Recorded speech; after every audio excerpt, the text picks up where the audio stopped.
Welcome to Geetha சமையல். இன்றைக்கி வந்து மார்கழி 2. இன்றைக்கி வந்து என்னோடய தம்பி அவங்களோட ஃப்ரெண்ட்ஸு ஒரு 4 பேர் வந்து மலைக்கு போகிறாங்க. காலையிலே என் பொண்ணு எழுப்பி விட்டு 2 பேரும் தலை குளிச்சுட்டு அவளை கோலம் போட சொன்னேன். வாசலில் முதல்ல கோலத்தை போட்டு வந்தா. அதுக்கப்புறம் அவளை தான் தக்காளி தொக்கு பண்ண சொல்லியிருந்தேன். அந்த வேலையை அவள் பார்த்துட்டு இருந்தா. அதுக்குள்ளே நான் சாதம் வடிச்சிருந்தேன். முதல் நாள் நைட்டே என்ன பண்ணிட்டேன், புளிக்காய்ச்சலும் இட்லி மிளகாப்படியும் ரெடி பண்ணி வச்சிட்டேன்.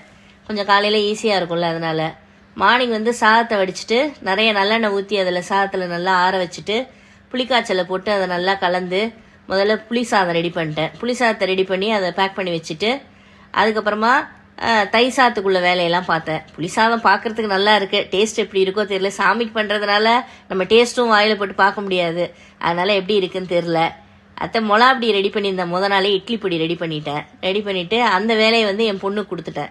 நீ அதை கொஞ்சம் ரெடி பண்ணிவிடு. அதுக்குள்ளே நான் தயிர் சாதத்துக்கு தொட்டுக்கிறதுக்கு கொத்தமல்லி துவையல் வேறு ரெடி பண்ணணும்னா அந்த ஒர்க்குக்கு நான் போயிட்டேன்.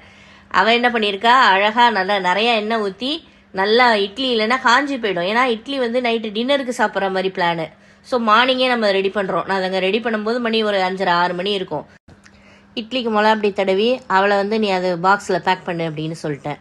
அதுக்கப்புறம் தயிர் சாதத்தை நான் அதுக்குள்ளே ரெடி பண்ணேன். தயிர் சாதத்துக்கு வந்து மாங்காய், இஞ்சி, கேரட்டு எல்லாம் திருவி போட்டு கடுகு உளுத்தம்பருப்புலாம் தாளித்து கொட்டி நல்லா வாசனையாக தயிர் சாதம், கொஞ்சம் வெண்ணெய், பால் தான் நிறையா ஊற்றினேன், தயிர் கம்மியாக ஊற்றி, ஏன்னா மதியானத்துக்கு புளிச்சு போயிடும் அப்படின்ட்டு.